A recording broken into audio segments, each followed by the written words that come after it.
The whole room suspended itself in stunned silence when the words escaped her lips. It wasn't just still. It was uncomfortably still.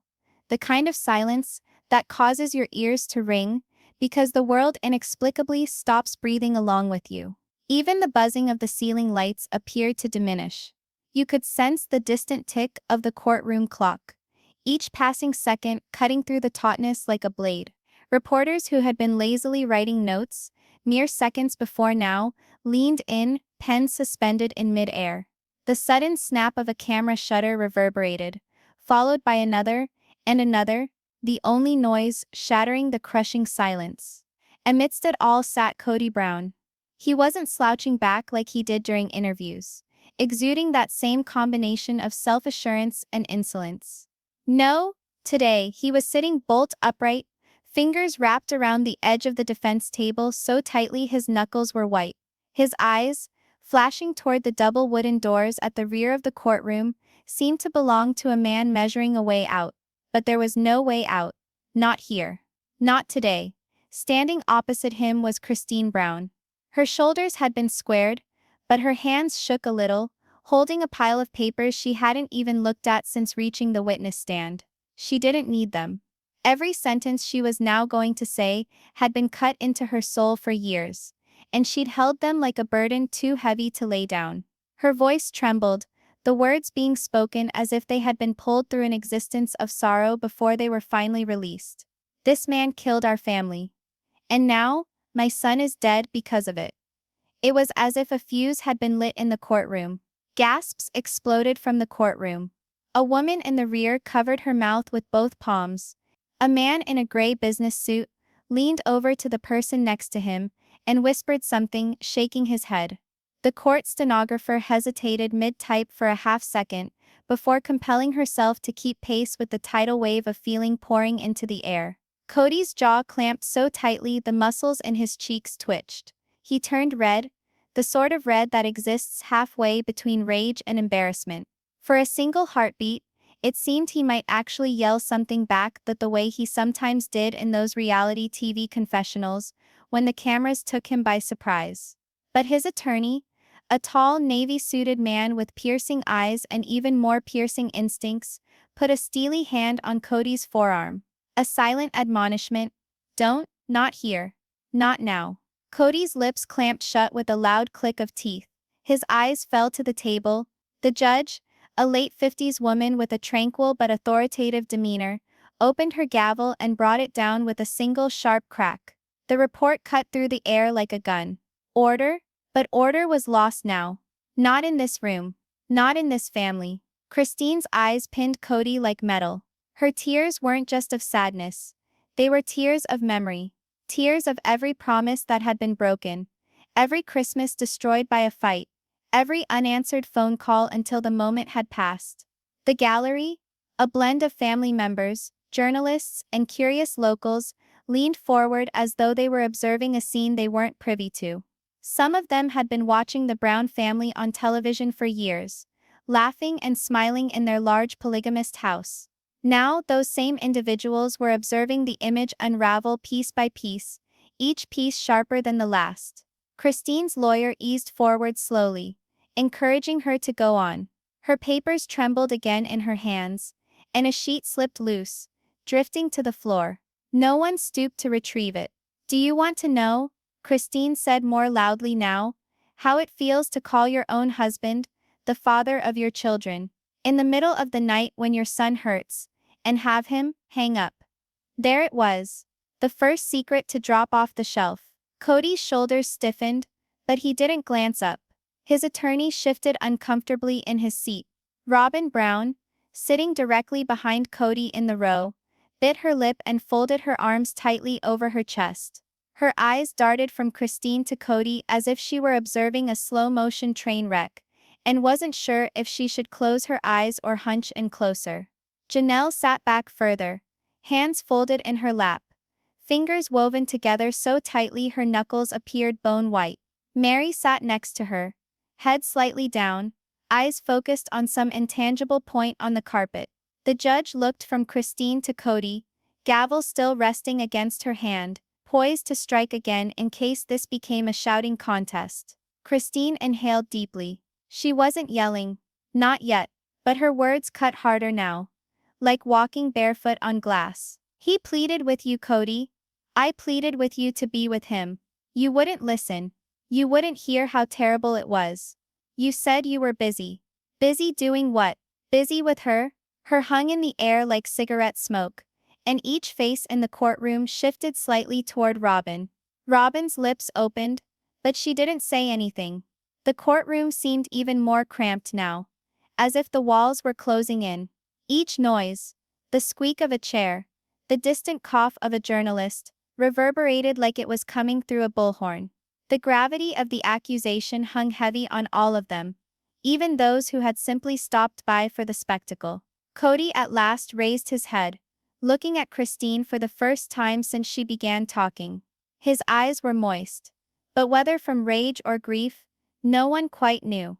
His mouth opened as if to speak, but then his lawyer's grip on his arm fell hard once more. Christine stepped closer to the microphone of the stand.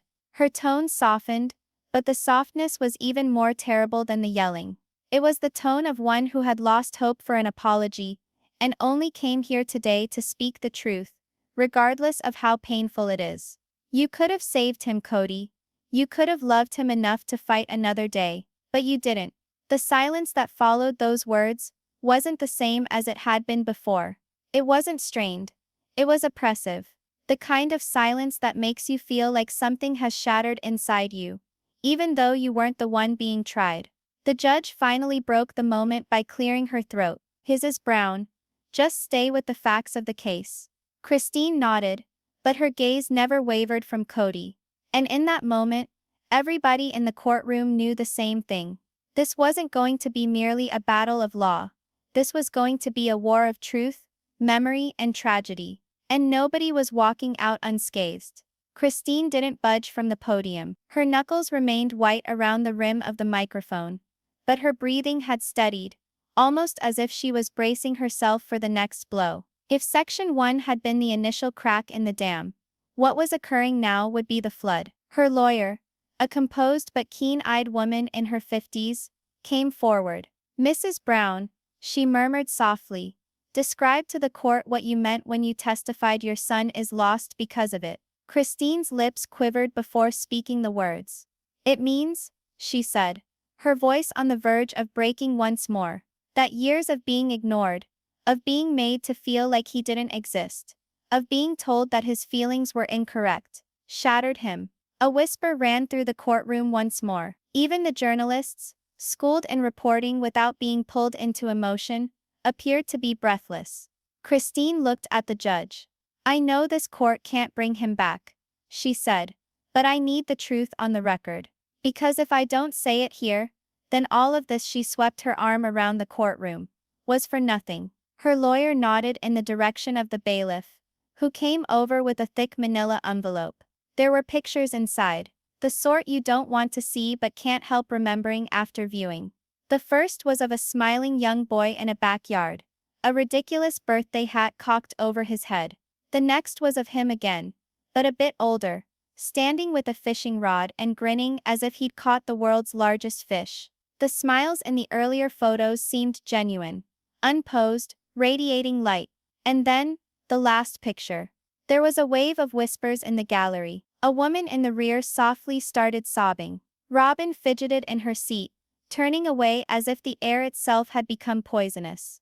Janelle rummaged in her purse for a tissue, wiping away tears. Mary continued to stare at the table in front of her, mouth set into a thin line. Christine didn't gaze at the last photograph long. She couldn't. But she continued speaking. This is what happens, she said, voice trembling, when you drive your children away, when you tell them they're the issue, when you let them feel as though they're standing in the way of your new life. Kody's fists curled together in his lap. His wedding ring glinted briefly before his fingers closed around it once more, concealing it. You believe they'll just get over it, Christine went on. You believe they'll just grow up and cease to need you. But kids never cease to need their parents, Kody. They simply cease to ask for them, because they're exhausted from being rejected. A boy in the second row, one of the older Brown kids, relaxed in a rickety breath. It wasn't audible, but in that silence it was deafening. Christine looked his way and her face softened, but only for a moment before she turned to the microphone again.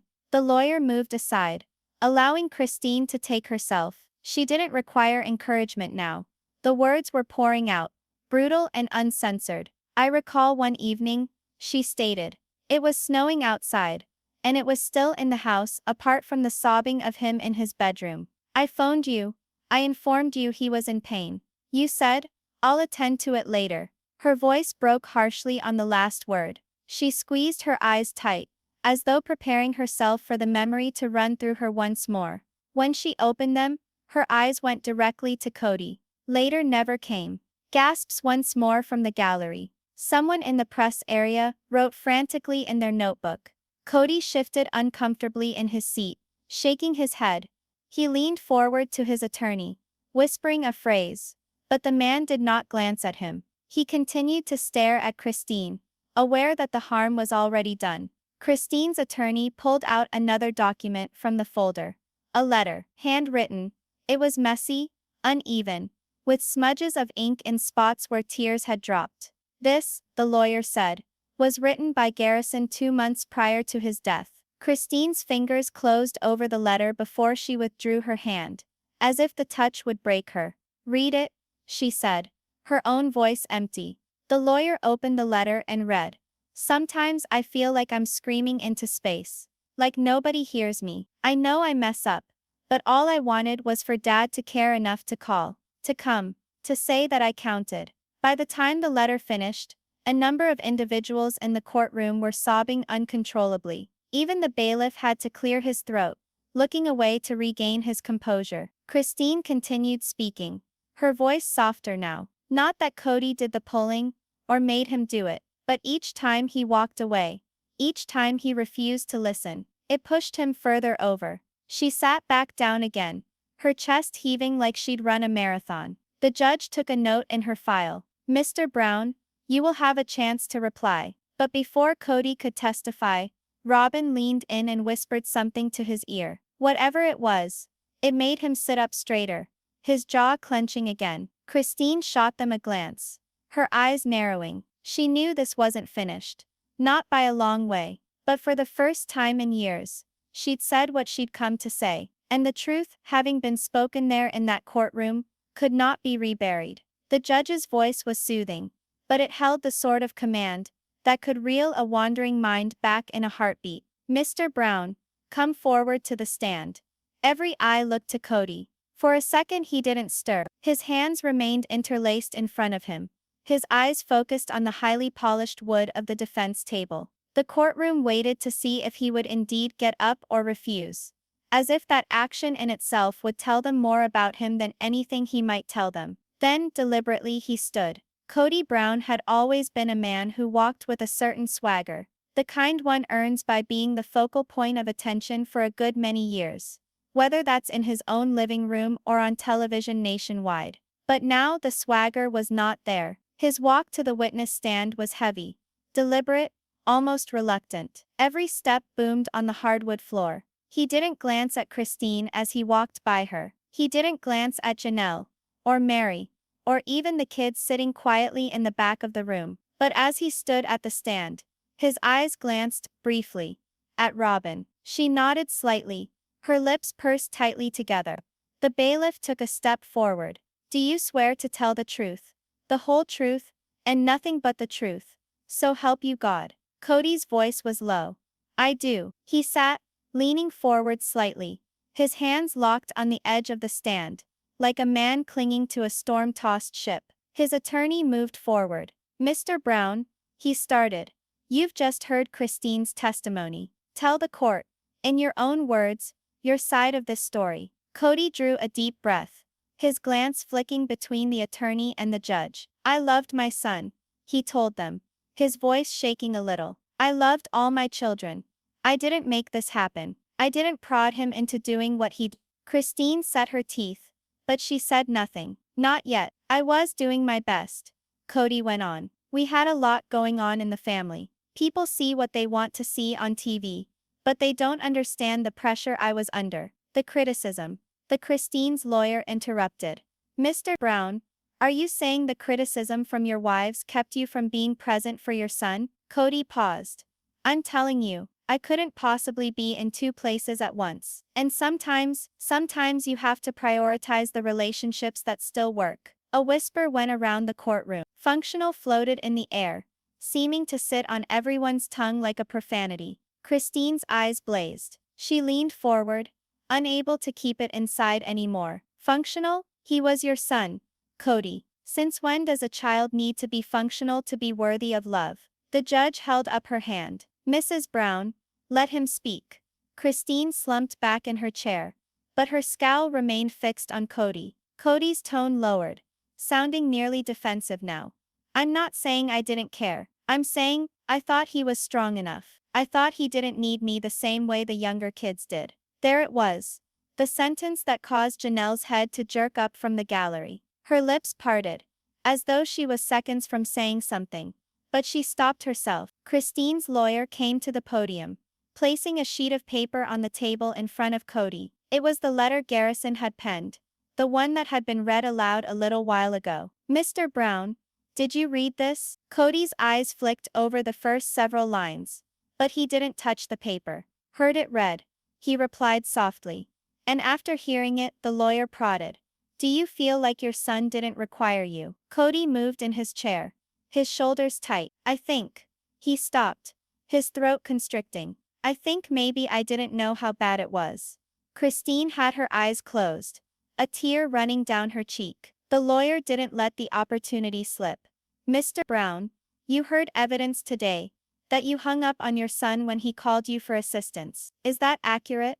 Cody's lips thinned to a line. I hung up. Yes, but I didn't mean it the way they're portraying it. I was angry. I figured we'd discuss it later. Christine answered again, her voice shaking but determined. Later never came. Kody did at last glance at her. Actually look at her. For the first time since being on the stand, his expression revealed something new now. Something that the cameras had never really seen in all those years.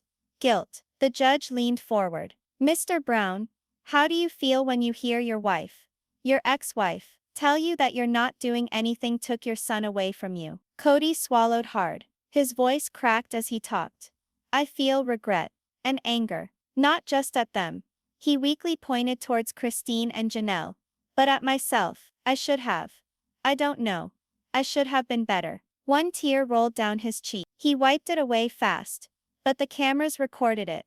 And the reporters wrote more furiously. Christine's lawyer edged a little forward. And do you regret picking Robin and the needs of her children over the rest of your family at that point in time? Cody's gaze shifted once more to Robin. She regarded him with a fearful, encouraging look but remained silent. His words trailed off. I did what I thought was best. But perhaps I wasn't. The room remained quiet for what felt like a long time. Even the air seemed more weighty. The attorney reluctantly moved back. No further questions. Cody's attorney stood for the redirect. But damage had already been done. The self-assured patriarch who once governed his home with assurance now sat slumped in the witness stand, bearing the weight of his own testimony. As the judge ordered a brief recess, Kody sat for an extra moment longer than the rest of them, like a man whose conscience already had begun to turn against him. The judge stepped back from the brief recess, her face beady but her eyes roving the room as if to warn silently to all, keep yourselves in check. The gavel fell once.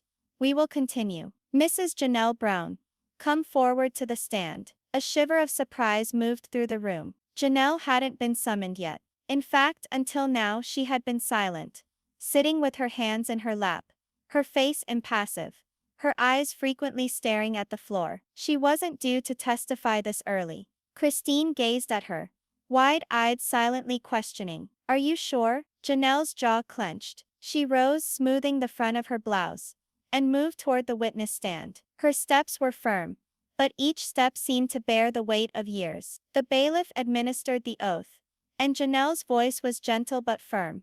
I do. When she took a seat, she didn't look at Kody. She focused on the judge, the sole member of the group who wasn't caught up in the family's complicated 9-year history. Christine's lawyer stood up.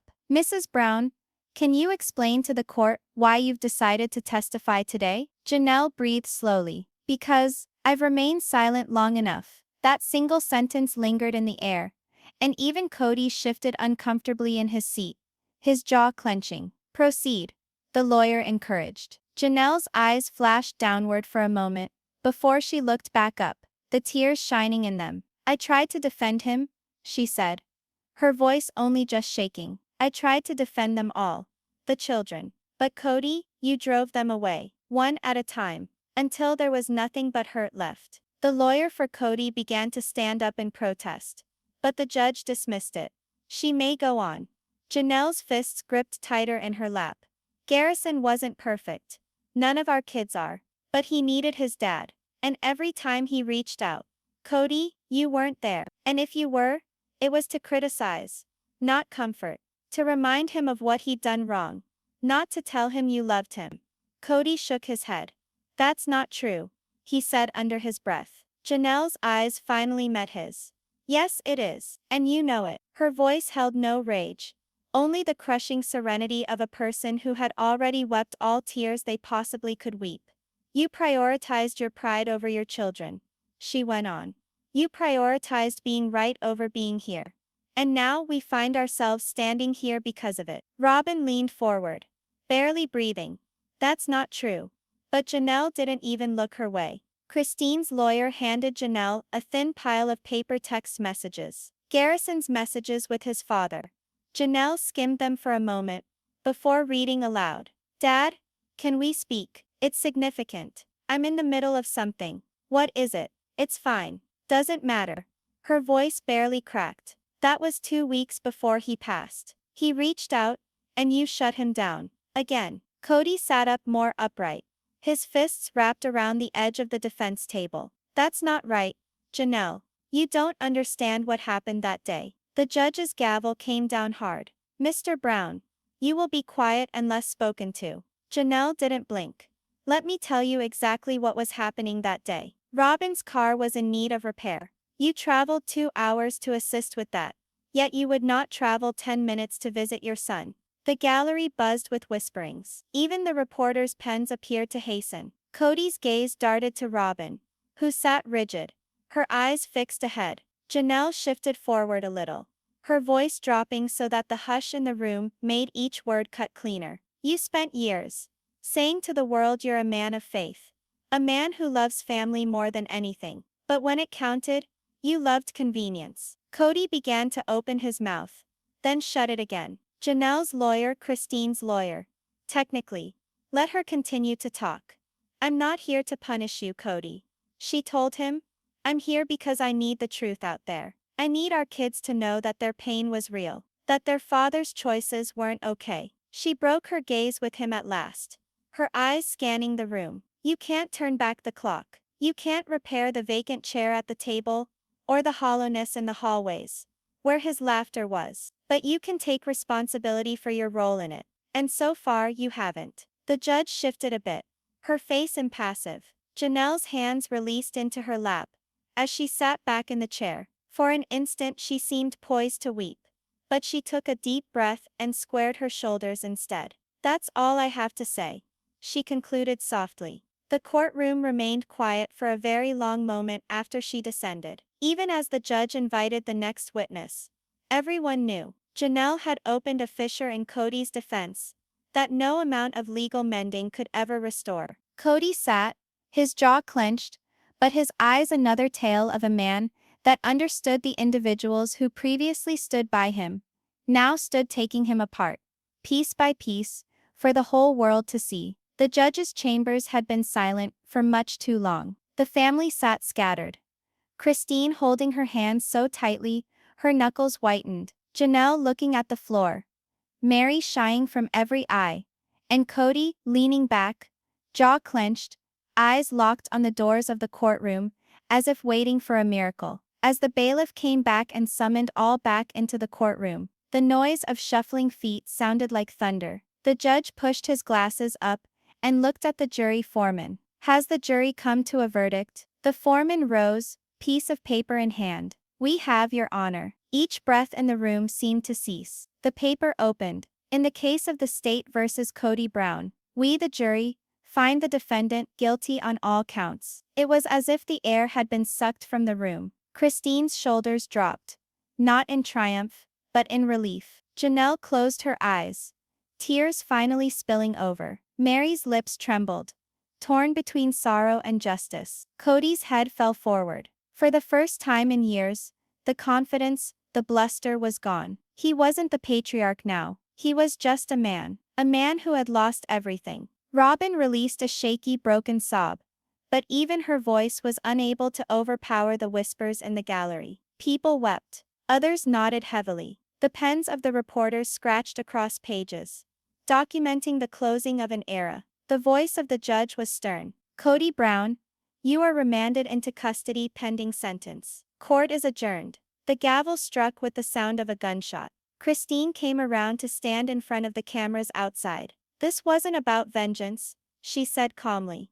It was about truth, about keeping the people we have left safe, and about keeping the one who's gone in my life remembered. And with that she turned and left. Not grinning, not triumphing, just breathing again after years. Because sometimes, justice doesn't cure the wound, but it does close the wound.